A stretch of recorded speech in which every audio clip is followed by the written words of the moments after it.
do I dare do what the synagogue official did when that day Paul was there? And he asked, is there anyone among us who has a word of exhortation for the rest of us? Would anyone like to speak in response to the scriptures that have been proclaimed for us today? Paul did not hesitate. He proceeded to give an entire history of the Jewish people, how God chose them to be his people, their refusal to embrace the prophets and the messages they shared about the one who was to come, and how he came, and though put to death, rose from the dead and lives on in the lives of his followers. It would be interesting, however, to hear from some of us. Who is God for us?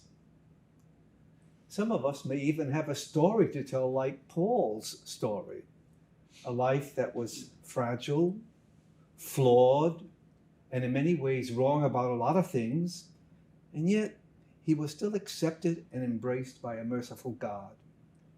And Paul's story, as we know, influenced the lives of thousands who identified with him and wanted what he was proclaiming. Some of us would probably identify more with the words of John when asked, well, who do you suppose I am? I'm not that one. I'm not that holy, that good, kind, generous. No, not me. I would not consider myself worthy to be one of his associates, and yet he came after me. He sought me out. He embraced me. I'm not worthy of him, but he makes me want to be worthy of him, and so I try.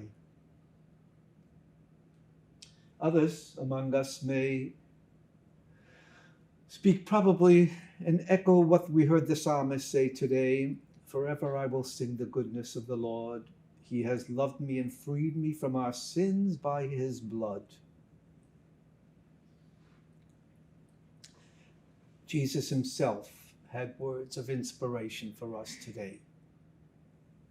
Embrace humility and remember that he is to increase, we are to decrease. Learn from my gesture of washing another's feet and put into practice what we believe, that service to others is unconditional, to be a follower of Jesus Christ. And lastly, we could ask ourselves today and every day, what can I do or say that sends a gospel message to others today?